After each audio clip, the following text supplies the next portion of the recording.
Hello, I'm Roger. I'm accompanied by Liling, who represents voluntary translators. Today, we are happy to have the worldwide leading Agile leadership coach, Mr. Geoff Watts. I will start by introducing Geoff to the panel. Geoff was one of the first certified Scrum trainer in the world in 2005, and he also holds both CST and Certified Agile Coach titles. Geoff is also known for the most experienced Scrum coaches in United Kingdom, TEDx keynote speaker, and the author of the best-selling books, including the Scrum Mastery, Product Mastery, Team Mastery, or the Coach Casebook. He co-created Organic Agility, a capability-driven leadership model that supports the growth of leadership as capability. Okay. Geoff began his career as the certified Agile coach and Scrum trainer in British Telecom in 2001, and he has founded Inspect and Adapt Limited Company to provide certified training and coaching for organizations and teams since 2006. With extensive experience in coaching, he established the Agile Mastery Institute as president and CEO in 2022, offering a more professional Agile pathway and certification. Geoff, thank you very much for taking the time to be here. As you know, we have assembled a group of passionate volunteers to translate your masterpiece in Scrum Mastery, including Scrum Masters, product owners, project managers from IT, traditional industries, technology, and R&D. We are honored to be able to interview you. Before we begin today's interview, could you say hello to prospective readers and your fans in Taiwan? Also, could you tell us a bit about yourself for those we have just learned about your work? Sure. Well, first of all, thank you for having me. Thank you for doing the work as well to translate this. It's a huge honor. Not only did I never really think I'd ever be able to write a book, but to have it translated is just beyond everything that I was hoping that I would be able to achieve. So this is an amazing day for me. I've been doing this for a long time now, even though you so kindly said that I look young. Believe me, I'm not. I certainly don't feel it. But what does keep me young is the work that I do, really. I'm constantly going from team to team, from company to company, even in a virtual world, from country to country. And my focus is always on the people, not the process or the product necessarily, because ultimately it's people that do this work. Until such day as the robots take over, we're still doing the work as people, with people, for people. And when I started this was very much a humanization of work for me. It was bringing the human side into the workforce, taking account of our creativity, our ability and willingness and desire to collaborate, and give people the tools and the mindset to be able to cope with the difficult circumstances that many organizations face themselves in these days, with complexity and speed of change and uncertainty, all things that really can unsettle us as human beings. So if I've helped some people in some small way deal with those anxieties and those insecurities while also becoming a little bit more successful, then I'm happy with what I've done. Actually, I had many surprises when translating your book in traditional Chinese version, because I can count how many conditions from the stories in your book, just like I face in my job. And we have prepared some questions in today's interview, if you are ready at this point. Sure, let's go. Great. Since you have years of experiences in Agile, what motivated you to write this book and the impact you want to achieve in 2013? Besides, why did you decide to write the second version in 2021? What updates? So what motivated me to, well, there was quite a bit of procrastination, actually. Many people were asking me to write this book years before I did, and partly I just didn't think that I was capable of doing so. So I put it off. Really, it was, for those of you that that have read it, you'll notice that it's stories, and those are my experiences of working with teams. Some of them from a long time ago now, but they're real experiences. And so my style of teaching people was largely built around my experiences, the successes and the failures, the frustrations, the embarrassments, and the happy accidents. And so what I found was, when I told those stories, many people related to them. They resonated. Either they could easily see that happening in their organizations, or they had already seen it. Excuse me. So what I found was actually the stories that I had were a pretty good, almost capturing of what people can expect when going through this process. And I think stories are a nice, comforting way of learning. If you can learn from other people's mistakes and other people's successes, then I think that's a nice way to learn. It's a safer way to learn.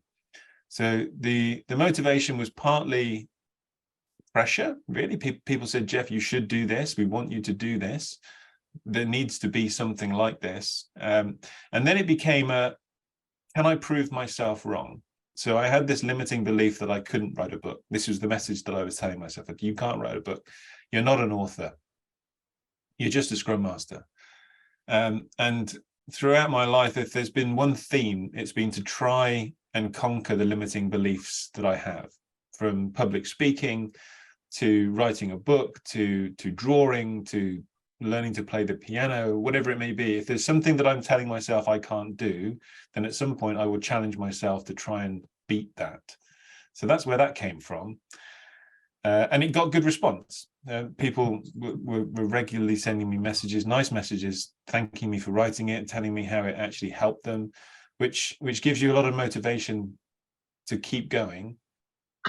And obviously 2013, if you imagine, some of those stories were from 2006, 2007. They were old stories, so still relevant, still true, but a lot had happened since 2013. So this included stories on remote working from the pandemic, the second edition. It included a lot more around the coaching side of things, the coaching professionalization of the Scrum Master role and the Agile world. So it was an update more along the extra skills or nuances or dimensions of the Scrum Master role that had evolved since the first edition, rather than, for example, the changes to the official terminology or Scrum Guide or things like that. That's where the second edition came from. Got it. Geoff, we both of us are coaches. I'm ACC, which with 350. I think I can approach my PCC this year, and I will ask you coach questions. This is your Scrum Mastery is a must for every Agile coach. And what does this book represent to you? I suppose the first word that comes to mind is pride. And I know pride is not necessarily always considered to be a positive thing, but I think we should take pride in our achievements. I think we should take pride in the impact that we can have and the positive impact that we can have. So I am proud that I did this. I am proud that it helped people and it continues to help people. I think it's when you look back on your career and you think, what have I done? What have I achieved? I think it's a notable thing and a worthy thing to look back on. I think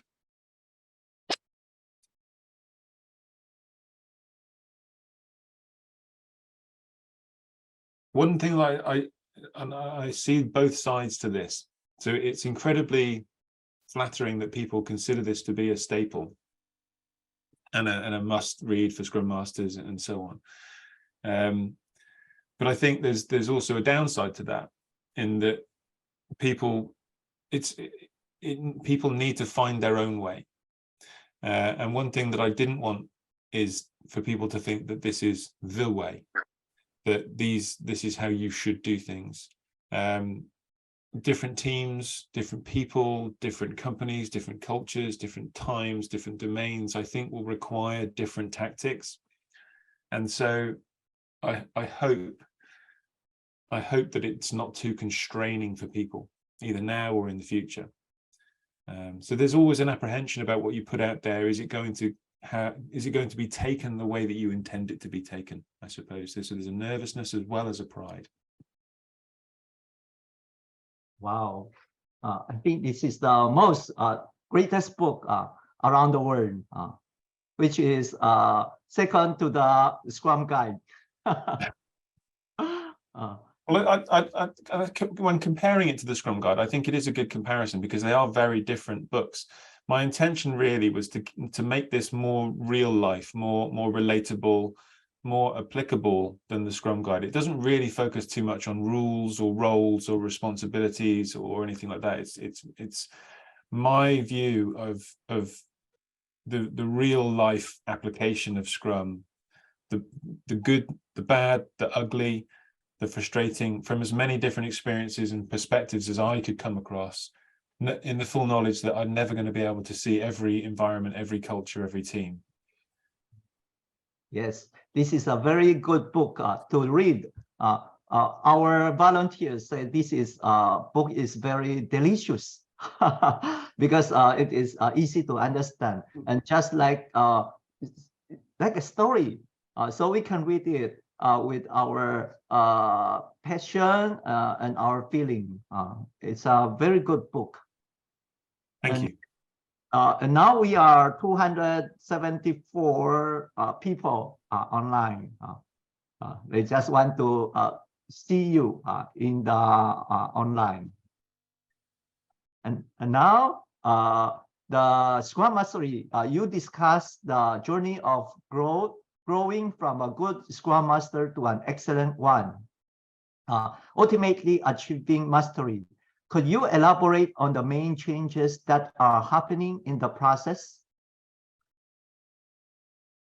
It's a good question. It is quite transformative as a role, and Scrum itself is quite transformative, although in an evolutionary kind of way rather than a revolutionary kind of way. So I suppose there's two angles to this for me. One is, as a Scrum Master, I'm trying to help the team and the organization transform, but also there's almost always an element of personal transformation for the Scrum Master themselves. So that it usually starts off with a fair amount of doing Scrum, so helping people do Scrum. So putting in place new ways of working, new processes, new structures, new artifacts, new ceremonies, maybe new roles. And that's hard because it's not just a case of coming along and saying, you must do this. People need to understand why. They need to come along on the journey. They need to meet their pain points and make their work better for them. Otherwise, they'll just resist. So there's an element of, well, can I establish a new normal with this group without necessarily having any authority? And then there's an element of, well, can I help them understand what this means for them? And can I help them shape this for their own ownership? Because doing something because a book tells them to might be comforting to a degree, but it's not fulfilling. Doing something because we know it's the right thing to do, and actually we've been part of creating it, is a lot more fulfilling. The challenge for the Scrum Master when helping guide a team or an organization through this process is that until we've established new muscle memory, until we've established new habits, we're naturally drawn back to what we've been used to in the past. So if we give too much autonomy too quickly to shape the process, then actually it would be perfectly normal to go back to what was there before. We need to be held in that state of discomfort long enough to establishing comfort with that discomfort. And then we can start to shape this new discomfort, if that makes sense. And I was saying earlier on, there's an element of predictability, routine, rhythm that we can leverage to help make that process slightly easier, which is that, yeah, and every 2 weeks we have to have a retrospective. Really, this week, Geoff, do we have to? Yeah, yes, you do. Sorry. And I have to risk being a little bit unpopular and a little bit process dogmatic to get those new habits in place. So I'm not necessarily going into this role because I want to make friends. And same for product owners and so on. But that routine, that rhythm will help. And then eventually the team will see, and the organization will see, well, there's probably better ways of doing this. So the aim is to constantly inspect and adapt, to reflect and learn on things. Well, maybe we could do this without a retrospective. Maybe we could do this even better than a retrospective. And that's the point where the Scrum Master sees the team transforming into really owning the process. And some people will say that's when they're being Agile or they're being Scrum. And that's a brilliant place. So it's a scary place for a Scrum Master, but it's a brilliant place. Now it's scary because it now questions, so am I still useful to this team? Do they still need me? Now I would argue, and I do argue, that the best Scrum Masters will do themselves out of a job. They will make themselves unnecessary. They will give the team the conditions, create the conditions for the team to be able to self-manage. Now, when they reach that point, the team will actually want them, but they won't need them. And that's an interesting recontracting point for those relationships, that dynamic. And that brings me on to the sort of personal transformation side of things, because as Scrum Masters, we have to become more comfortable with our own sense of self-assuredness and how we add value, because we don't add value by doing as much as perhaps we might have done in the past. We add value by helping others be able to do. We add value by others being able to take the credit. And that requires a lot of self-confidence and humility, and trust in the process, trust in those around us, trust that other people will see the value that we're adding. We don't have to be the hero. We don't have to be leading from the front. And to begin with, that probably won't be there for a lot of people. Culturally, personally, we have that need for recognition, that need for personal achievement, and it will drive us towards the front. But as we become more comfortable and more trusting of the process and trusting of the team, we can take a little bit more of a step back and see our role as nurturing growers of autonomous teams. And that's quite an interesting, powerful personal journey for a lot of the people that I've worked with over the years as well. Wow, you are so humble. I think you are 100% Scrum Master. Yeah, I like the word you use, transformation, because I agree that becoming an excellent Scrum Master from a good one needs effort, especially the self-power. As people know, all beginnings are difficult. What challenges might one face when applying servant leadership, as you discussed many times in your book? Can you give us some tips for overcoming these challenges?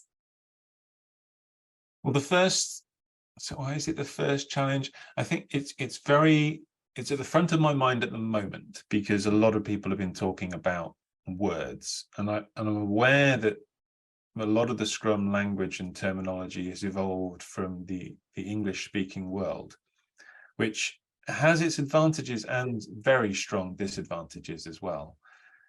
So English is a horrendous language when it comes to different meanings for the same word. And so we've had a lot of discussions recently about the word master, for example, and its connotations with status and slavery, and equally servant as a form of servant leadership and the implications that the word servant has. And I remember one of the first places that I worked after I left British Telecom, and I'll try and choose my words carefully. And I turned up for the first day, and they said to me, "We're going to introduce you to our what word can I use that's better? Scrum secretary." So they weren't using the word Scrum Secretary, they was using something worse. And I said, do you mean Scrum Master? And they said, no, we don't have Scrum Masters here, we have Scrum Secretaries. Because they order the stationery, they order the cakes, they book the meeting rooms, they update the Jira tickets, they're the dog's body of the team. And that impression of servant leadership, that they are there literally to serve the team. Whatever they ask for, yes, my lord. That misinterpretation of the word can be perhaps the first hurdle.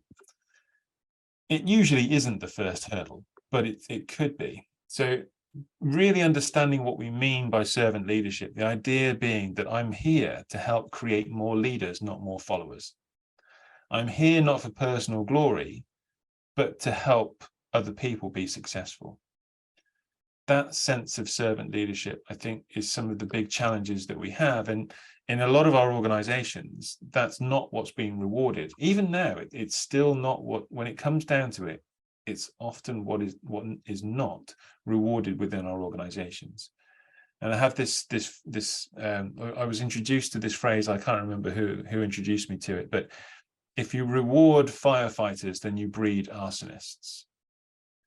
And a lot of our organizations reward firefighters, the people who, when things get wrong, can go out and put out the fire. And that just encourages people to create more fires because that's what gets rewarded. Now, as an organization, do we actually value, do we explicitly recognize and appreciate the people who don't go around putting out fires, but actually make sure those fires never happen in the first place? And I think that's where servant leadership is difficult, because it's not an attractive role. It's not something that screams out to people. You will get recognized. You will be appreciated for doing this role. Actually, you mentioned the firefighter. It's just like what my job in my company, because everyone has troubles when doing a project for the customers. They come to our department and say, help me, I want blah, blah, blah, blah, blah, like this. So, yeah, I believe one of the challenges might be how to become a servant, not secretary. And for myself, I want to know how to not become a firefighter for other people in my company. For example, I have to say something about our rules of the department or some suggestions. Yeah, I mean, the first piece of advice that I can remember being given about being a Scrum Master was to learn to count to 10. Essentially, it was just to slow down. So in a lot of our organizations, we're under so much pressure to do things quicker. We can't wait. We need something now. We need it fixed now. And it's very easy to get dragged into that pace. And somebody's really stressed, really need an answer, really need a problem solved. And it's very easy to be dragged into that. Okay, well, I'll help because I want to help. And I think that's what people want of me. But if I can just buy myself some time and just think, what's the short-term impact that I want to have? And what's the long-term impact that I want to have here? And given all the options that are available to me, what do I consciously want to decide to do, rather than just work off autopilot or to be railroaded into a particular way of acting that is just the standard? And there's always, I see Scrum Masters as almost the masters of balance, because everything is a balance for the Scrum Master. If I do this, this is going to be quick. But if I do this, then actually is a long-term gain. If I do this, then our product stakeholders might be happy. But if I do this, then, and working out that appropriate balance is difficult, because there's never a right answer. Even in retrospect, even when you're looking back on what you've done, it's impossible to say, I did the right thing there. And for a lot of people, that's quite unsettling.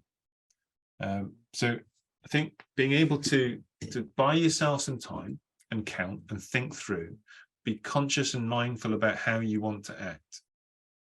And then when you are retrospecting, not looking for the right answer, not scoring yourself and perfection, but scoring yourself in terms of, well, was my thought process a good one there? Would I do something better next time? Am I happy with how I acted? And most of the work I do, or most of the time when I talk about this topic, it's usually to do with product managers, product owners. But I think the same is very appropriate for Scrum Masters as well, which is that a bad outcome is not necessarily the result of a bad decision. So I can have a bad outcome, but actually it was a good decision that led to that. Or I could make a bad decision and it could lead to a good outcome. It's not directly correlated. To encourage product owners and Scrum Masters to look back at the outcomes and just think, well, if I forget that actually my decision isn't, or if I assume that my decision isn't directly related to the outcome, am I happy with the decision-making process that I adopted? There's an element of luck, and there will be elements of factors outside of our control. But for what I was in control of, am I happy with my process? And that's it might sound really easy when I'm sitting here and saying this, but under pressure in our organizations, it can be quite hard to do. And you just say the product owner or the Scrum Master need to balance. But I think the balance, it might be much challenging when in the remoting work. I believe one of the challenges of the communication might be remoting work as well after the epidemic. Actually, the Chinese version Scrum Mastery was done virtually, and we want to get your thought on that. In an increasingly remote work environment, what adjustment might a Scrum Master need to make in the role and the work method like communication? Yeah, I think, and I have to admit, I'm not an expert at this. I'm very privileged. I'm very lucky. I can still do a lot of my work in person, and I choose to. I've come to value the in-person part of my job a lot more than I did pre-pandemic. So I still do a lot of my work that way, and I really do feel sympathy for Scrum Masters in a remote world, and the reason for that is because, and forgive me for the pop reference, but I often refer to a Scrum Master having spidey sense. That sort of tingle when they know something's not quite right, but they don't know what. And I encourage Scrum Masters to be on the lookout for their spidey sense tingling. And not necessarily to diagnose, but just to be, okay, something interesting's going on here. I wonder what. Now, in a remote world, that's much harder because you're just not coming across people as much, and you're not coming across dynamics as much, so interactions between people. And one of the key aspects of an agile approach is individuals and interactions. So it's a lot harder to make use of their spidey sense. It's a lot harder to create and then grow and protect psychological safety in a remote environment. It's a lot harder to create transparency in a remote environment. So a lot of the changes that I and a lot of other Scrum Masters have made have been in some part due to making the invisible visible, whether that be what the team's working on, whether that be the impediments the team is facing, whether it be just the dynamics between team members. If I can make things visible, we can do something about them. But the more remote we are, the harder it is to make those things more visible. So I feel a lot of sympathy for Scrum Masters who are working in remote teams. Now, I'm not going to go so far as to say it's not going to be successful, because when I wrote Scrum Mastery, it was a completely remote team. The people involved never met each other. My designer, I still to this day haven't met my designer. I still haven't met my editor. I still haven't met the reviewers. None of them met each other, and yet it was a successful product development effort. So it absolutely can happen, but it does make it a lot harder. And during the pandemic, I was just curious about how this was impacting teams.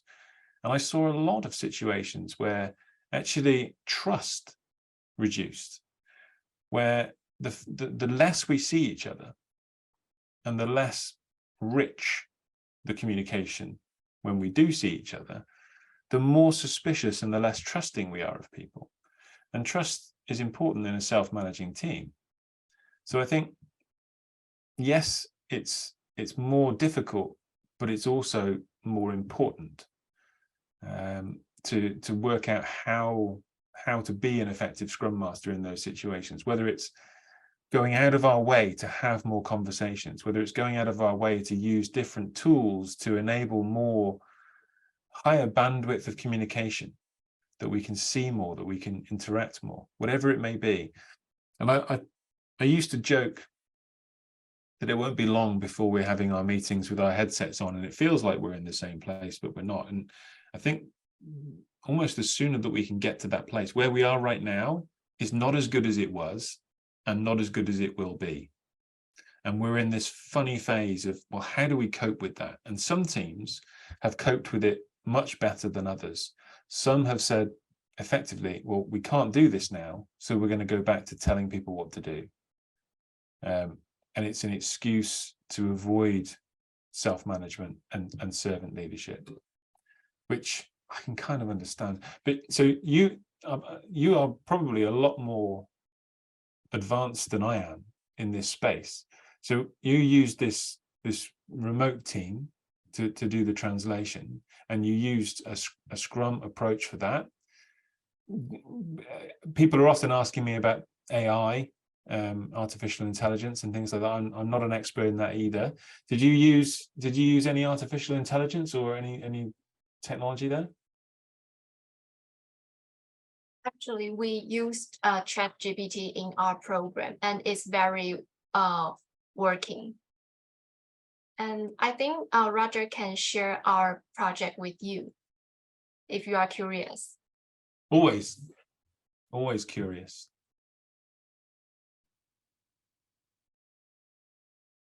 Sorry. Congratulations that our translated book will be published at the midterm of the July. And let me introduce about our collaboration.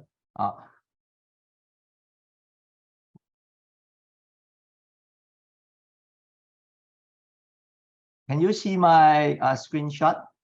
I can. Okay. When there is a way, when there is a will and there is a way, that is my best way of doing this translated book.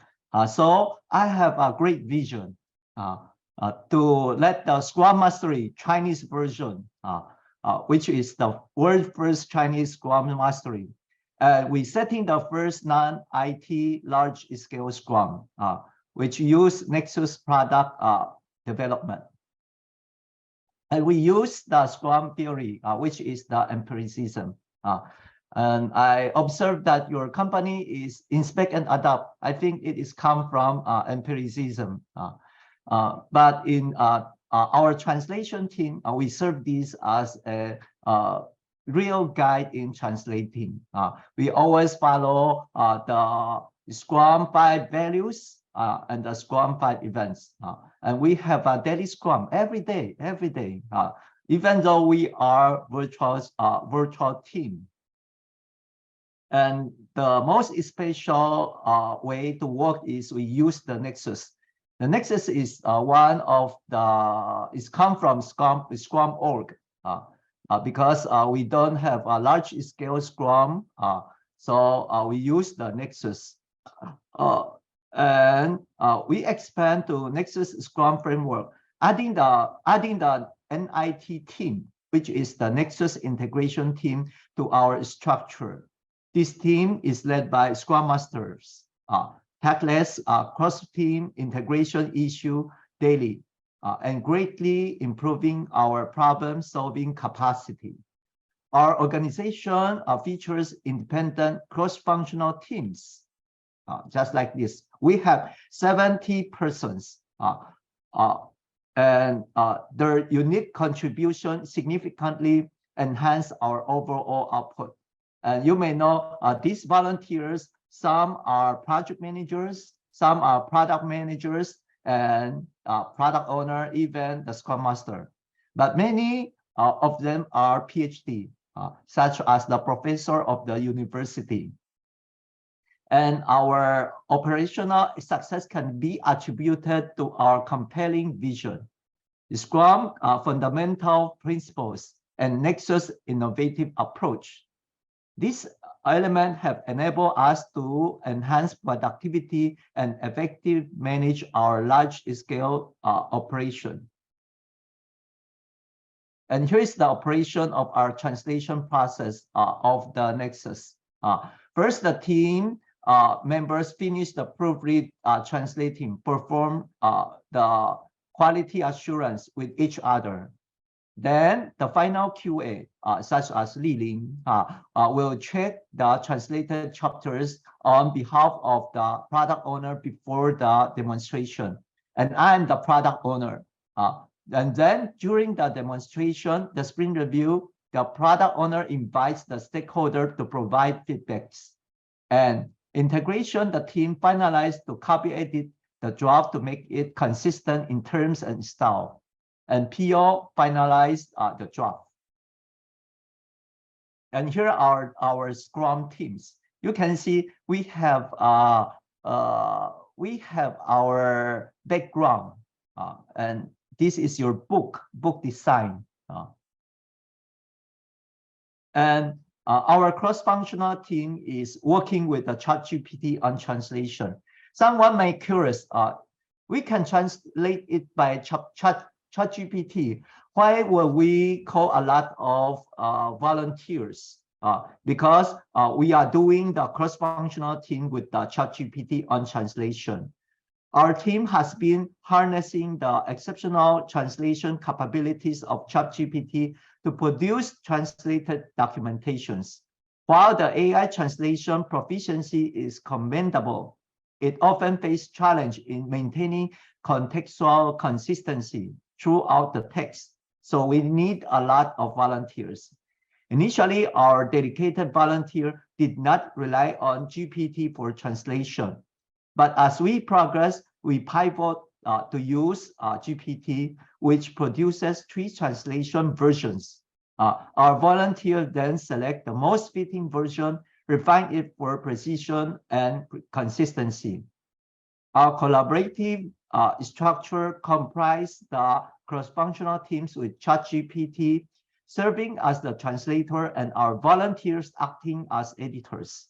This blend ensures the final document reads as through translated by a single person, just like only one person, achieving the most difficult feat in translation. In today's era of burgeoning AI technology, it's crucial for our Agile operation to learn to collaborate effectively with AI.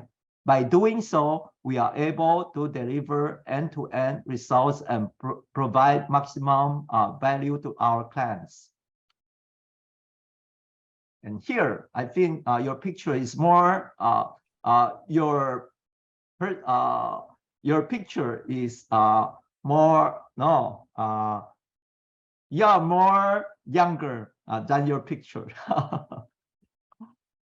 And this is the Chinese version. And this is our masterpiece. And it will be published at the midterm of the July.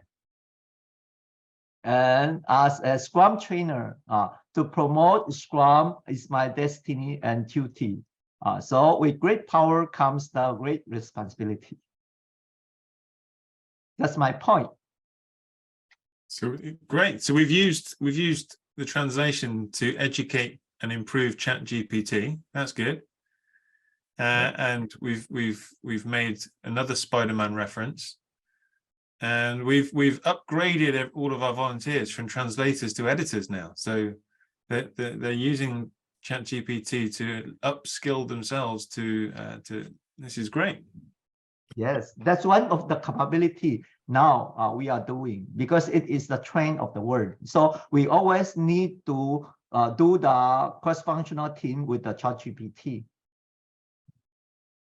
I think that's probably going to be something that we see a lot more of in the future. I know a lot of product leaders are making use of ChatGPT for user story writing, theming, features, prioritization, forecasting, and things like that.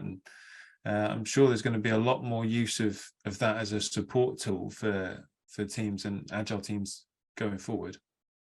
Yes.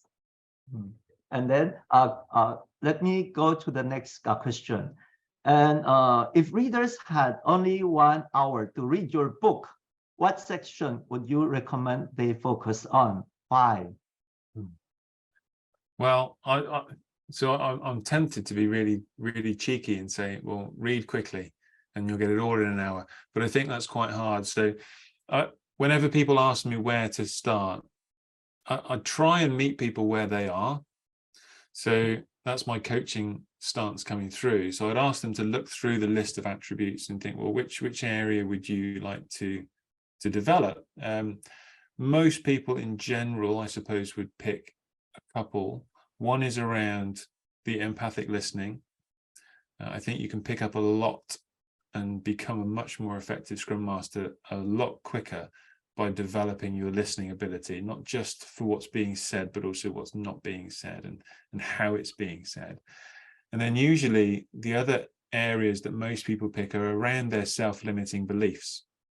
And those self-limiting beliefs are usually around their creativity. So they might tell themselves, I'm not very creative, or I'm worried about trying something new, or influencing, so tactful disruption. So how do I make things change? How do I influence people? And how can I show up as more as of an influential change agent? So usually around the empathic listening, the tactful disruption, or the resourcefulness would be where I would point people towards. And so far, we have learned some of your ideas of your book, the Scrum Mastery, like the creativity, or someone need to learn new things.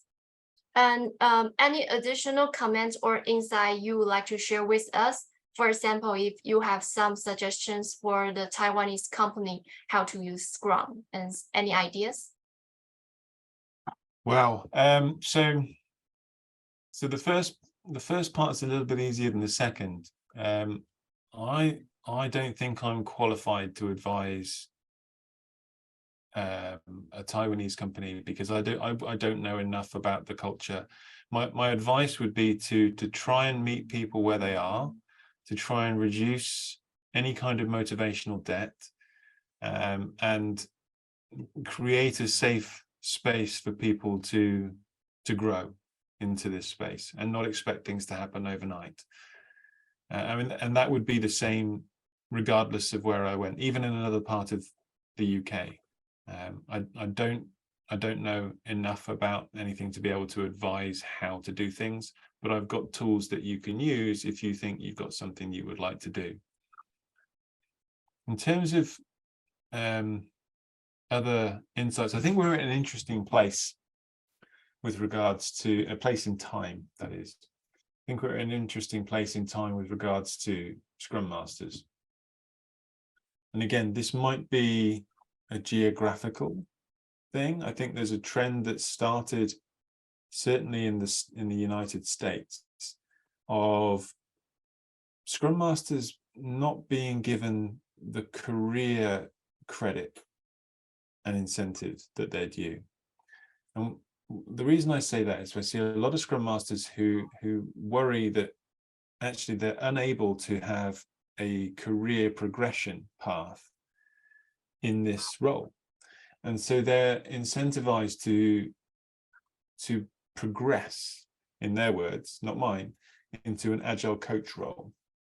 And I think the teams are worse off as a result of that. I think the organizations are worse off as a result of that. And I think a lot of the individuals are worse off as a result of that. I think we need to really challenge ourselves to give the role of Scrum Master the credit that it's due and not expect people to have to grow out of it.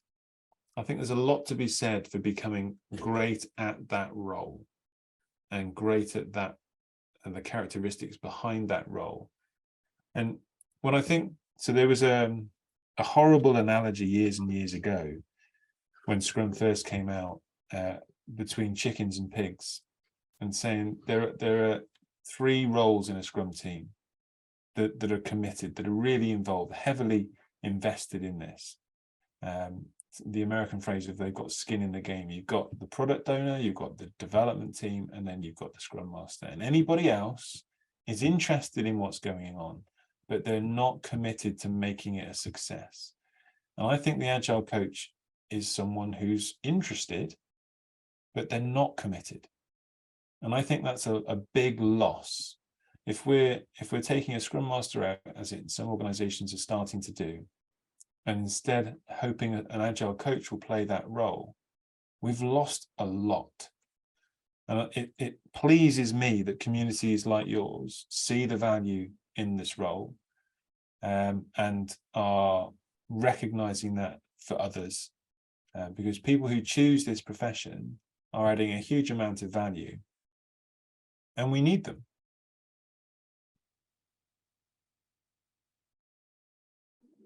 And in your experience, because there might be difference of cultural or organization context, but as the audience today, we are not everyone's Scrum Master. What do you think the characteristics or skills that can elevate the Scrum Master from good to excellent? And do you think this trait or skills can be practiced? So I think almost anything can be practiced. And I think almost anything has the potential to be a strength and a weakness. And I think there are different degrees of strengths as well. So I don't necessarily think there are any characteristics that great Scrum Masters have that good Scrum Masters don't. I just think they consciously practice those skills, characteristics, and mindsets more, and they self-reflect more. So taking any of those aspects, whether it's around creativity, whether it's around tactful disruption, whether it's around listening, I think the great Scrum Masters take all of those skills and really dive into them. They don't just go at the surface level and do good enough, although good enough is still good. But they're also, those great Scrum Masters also know when those strengths run the risk of becoming a weakness. So I told you about me being a disruptive person. I quite like disrupting the status quo, but there comes a point when actually being disruptive is going to get me fired, or actually give Scrum a bad name, or set the whole Agile organizational transformation back. So I need to be constantly on the lookout of, am I going too far here? But equally not just settling for good. Does that make sense?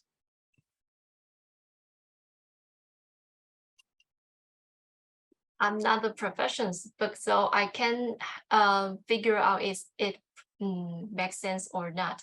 But I think you are right, because everything can be practiced, and this just like a Scrum Master need to know these things through the experience or many practices. Yeah, I'll give you an example, and maybe you can tell me whether this is similar in Taiwan or not.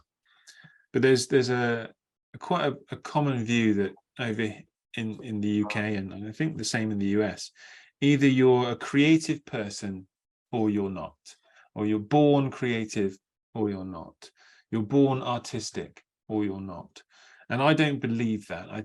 I think, yes, some people will have some more natural talents, but I think anything can be developed with enough practice and enough effort and enough resilience.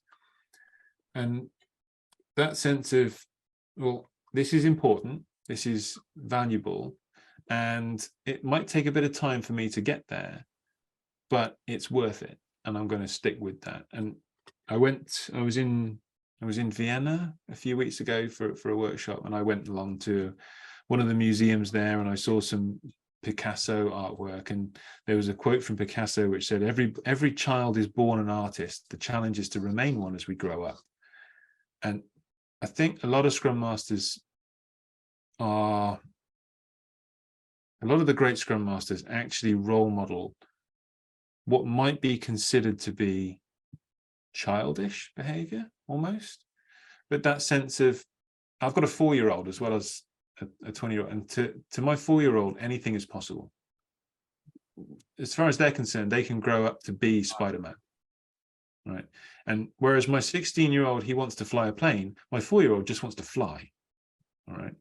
And I think keeping hold of that beginner's mindset, that sense of possibility, and not giving in to our limiting beliefs, our limiting assumptions, or our learned helplessness of there's no point. I think that's a big part of what makes a great Scrum Master great, not just for themselves, but for the role model that they're setting for other people as well. Yeah, I agree. From your example, I think Taiwan is same as the UK. Some traits are born with, but some are learned after some social experiences. And so I totally agree with you. And thank you for sharing precious insight with us. And I think most of the audience have many questions to ask you. If you are okay for an open session. Okay, Sure. so now we have an open session for 3 online audiences to raise issues. If anyone has a question, please press the raise hand button below to let us know. 那现在我们有开放3位现场观众提问，那如果有任何问题想要询问 Geoff， 可以点击下方。So the 3 audience can have the opportunity to ask questions to Geoff, and we'll open mic for you. And please also turn on your video.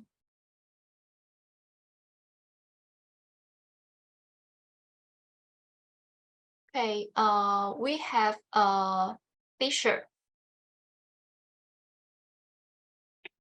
I just want to know how you could create a psychological safe environment. That's a really good question. And I think it's an important part of being a Scrum Master. I think it's an important part of being a leader these days, regardless of whether it's a Scrum Master. And for me, the first thing that I usually encourage people to think about is to think of psychological safety not as a binary state, but rather we can become more psychologically safe every day, every interaction, and we can become less psychologically safe as well. So looking at it as a scale almost, and thinking, well, how many times can I provide some evidence and create the opportunity for evidence that we are in a psychologically safe environment and feel psychologically safer today than we did yesterday, knowing that it doesn't take a huge amount for people to lose that sense of safety as well, but we can also learn and grow from negative experiences. So if something happens in the team that makes one member of the team feel unsafe, now that on the face of it is a bad thing, but equally it could be a really positive thing because we could work through it. And if we can come out the other side and think this was a potentially negative interaction and a reduction of our safety with one another, but we argued our way through it, we resolved the situation, we came out of it as a stronger team, then that could be a net positive. So it's a little bit of a long-winded answer, Fisher, but I think it's something that is a constant work in progress. And as a Scrum Master, constantly assessing that and highlighting the positives that often will go unnoticed. I think it's a big job to say, there is a good example of something. Let's highlight that. Let's bank that. Let's recognize it and appreciate it. I had one team recently who I asked them, what would it take for them to feel more psychologically safe than they currently are right now? What's one thing that they could do? And there was a lot of suggestions, but the one thing that just made me, I suppose it didn't quite make me laugh, but it certainly made me smile, was that one person said, well, I'm not going to feel psychologically safe in this team unless all of our devices are left outside the room, because I know they're all listening to me. And what if someone's recording this? How do I know that I can say something and not have it not held against me later on? And the point there is not that that's what you should be doing with your teams, but asking the team what would make them feel psychologically safe might be quite surprising. thank you for the question. Okay. And the next questioner is Eddie. Oh, hi, Jeff. This is Eddie, and Hi, Eddie. I think I believe we've met, previously, connected via LinkedIn, and sorry, I actually just had a surgery this morning, and I'm actually hospitalized. But I'm super excited to join this interview. And Well, thank you so much for joining, and I hope your recovery goes very well. Yeah, thank you very much, and thank you for patiently feedbacking all my questions on LinkedIn. So and I'm also one of the the many volunteers who've translated your masterpiece, Scrum Mastery. So my question is, can you share with the audience and the fellow volunteers what are the 3 key habits that the Scrum Master must keep reminding oneself every day to go from good to great Scrum Master before influencing others and people around you? So, wow, that's a big question. I love it. I'm going to try and answer it twice. All right. So the first answer that I want to give is that I think every Scrum Master will have 3 habits to remind themselves that are different to each other. And what's important for me to remember as a Scrum Master now isn't necessarily what was important for me to remind myself 6 months ago. But I think getting into a habit of actually reminding yourself a few things on a regular basis and then reflecting on them is something that all great Scrum Masters could benefit from. Now, whether you call that journaling or you call it something else, the questions that I ask myself at the end of the day and the affirmations that I give myself at the start of the day will change over time. And I wouldn't necessarily recommend that you use the same ones that I do, but having that same practice, I think, is very valuable. So that's the first answer I'll give you, is adopt the practice, but not necessarily the answer that I'm going to give you now. So, but if you, to try and not be a bit of a cheat and actually to answer your question explicitly, if I can. Okay. Thank you for your, being frank and honest. I would probably say, so the first one, which as one of the volunteers you won't be surprised by, I don't think, is ask the team. Okay. That's the first thing I think I would encourage Scrum Masters to consider. Yeah. What do the team think? Because it's probably different to what I think and probably more powerful. Okay. The second is something that it might just be coming to me now because it's something that came up with Lillian's question earlier on, which is, what short-term and long-term impact do I want here? So thinking short-term and long-term. And then the third, I would probably encourage you to say something, be kind to yourself. Because as a Scrum Master, it's a tough job and you don't necessarily get other people coming along and telling you you're doing a good job. So you need to remind yourself that you're doing a good job now and again. Right. Psychologically, you need to inspire yourself, because being a program manager myself, I give inspire word to my team members, teammates, but I seldom receive inspire from my team members. So and I think it's important just to keep reminding yourself either psychologically or physically that you are doing great, and then reward yourself. Yeah. Good. Thank you. Thank you for the great advice to me. You're welcome. Thank you. Thank you, Jeff. Okay, thank you again, Jeff. We wish you and your family all the best in their health and safety.